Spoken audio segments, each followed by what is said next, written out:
Today's tutorial, how to create a report in ASP.NET. How's it going, everybody? Welcome back to the channel. And today we're going to go through creating a dynamic PDF report in an ASP.NET application using IronPDF. First, make sure you've installed the IronPDF NuGet package and added your license key in your project to enable full functionality. Step 1 is creating a model class in the models folder. Here we define a sales model that represents our data, including properties like date, product name, quantity, unit price, and total amount. Total amount is calculated automatically using quantity multiplied by unit price, making it really easy to manage computed values. Step 2 is create a razor view called sales.cshtml, and this view displays our sales data in a clean table format. We use a loop to iterate through the model and then populate each row dynamically with sales information.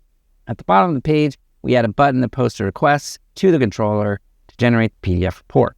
To make the page accessible, we update the navigation menu in layout.cshtml by adding a new menu item that links to the sales view. And step 3 is registering the view rendering service. In program.cs, we add HTTP context accessor and register iRazor view renderer for dependency injection.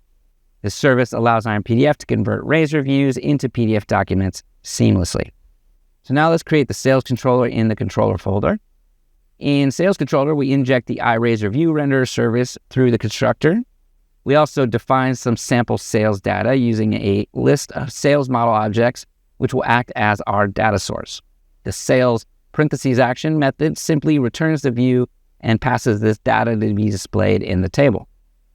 Finally, we implement the generate PDF action, and here we initialize the Chrome PDF renderer and then render the Razor view into a PDF document.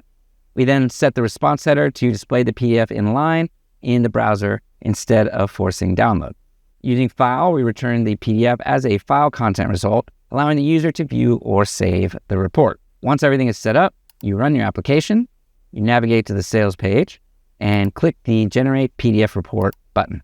All right, and that, my friends, is it. You now know how to create and generate a PDF report in ASP.NET using IronPDF with full control over layout and data. All right, we really hope that you found this tutorial helpful. Don't forget to subscribe for more useful tutorials from Iron Software. And if you want to get started with IronPDF, there's a trial on our site. Click, download, install. Thank me later.